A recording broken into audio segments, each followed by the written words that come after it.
Bonjour à toutes et tous.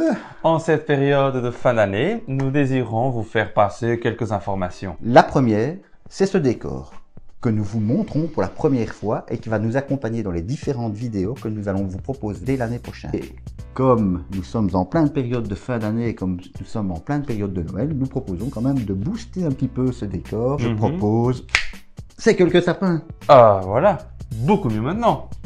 Quand on parle de fête, il faut qu'elle le reste. Tout à fait. Et nous voulons donc vous sensibiliser aux différents risques que vous pourriez rencontrer pendant cette période. Tout d'abord, l'intoxication alimentaire en ne respectant pas scrupuleusement la chaîne du froid et vous aurez à loisir intoxiqué tout un grand nombre de vos convives. Veillez donc à la fraîcheur des produits que vous allez servir et faire surtout attention à les tenir frais tout au longueur du repas. Pour ceux qui doivent rester frais, bien sûr. Souvent, les fruits de mer font partie des mets que l'on aime servir lors des réveillons. Les huîtres peuvent tenir leur revanche et nombreux sont les blessés par les couteaux lors des tentatives d'ouverture de ces coquillages. Alors, utilisez un couteau adapté ainsi que des gants de protection sous peine de côtoyer la salle de suture de l'hôpital voisin. Et puis arrivent les convives et l'apéro à base de mousseux, cidre et eau de champagne s'organise.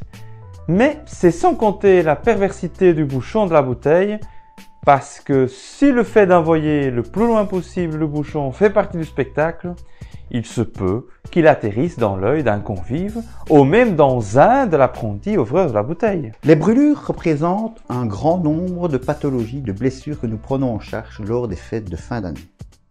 Ces brûlures peuvent être de multiples origines. Des bougies, des fondus ou autres raclettes, des feux d'artifice et même l'embrasement de sapins de Noël. Regardons ensemble cette petite vidéo. Nous sommes dans une pièce, le sapin de Noël est dans le coin, une petite étincelle est apparue à la base du sapin et très rapidement, les premières flammes apparaissent. Directement, elles embrassent complètement le sapin de Noël et les flammes montent jusqu'au plafond. En voyant, vous pouvez voir que les épaisses fumées commencent à descendre assez rapidement dans la pièce.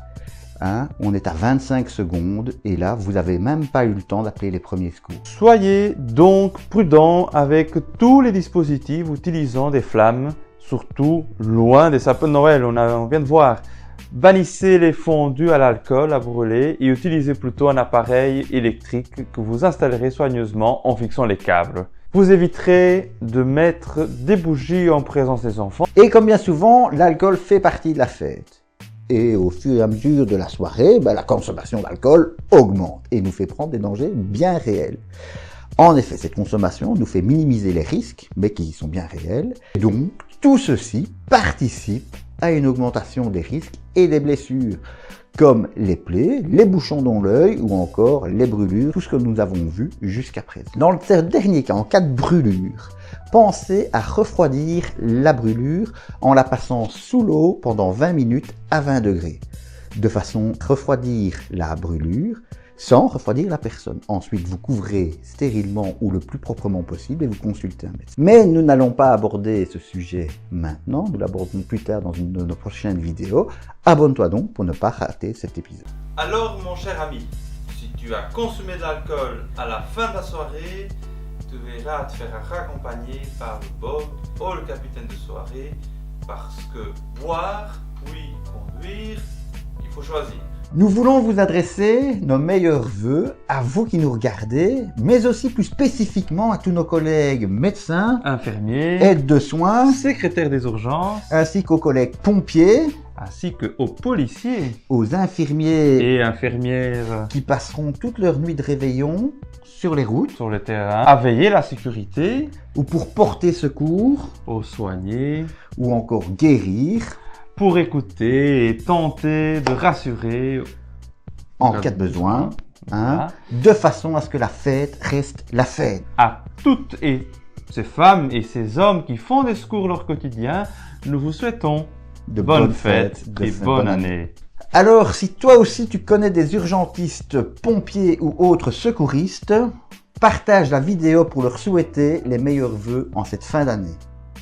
On vous retrouve dès janvier 2018 pour des nouveaux épisodes. C'était Seb et Pedro. À bientôt.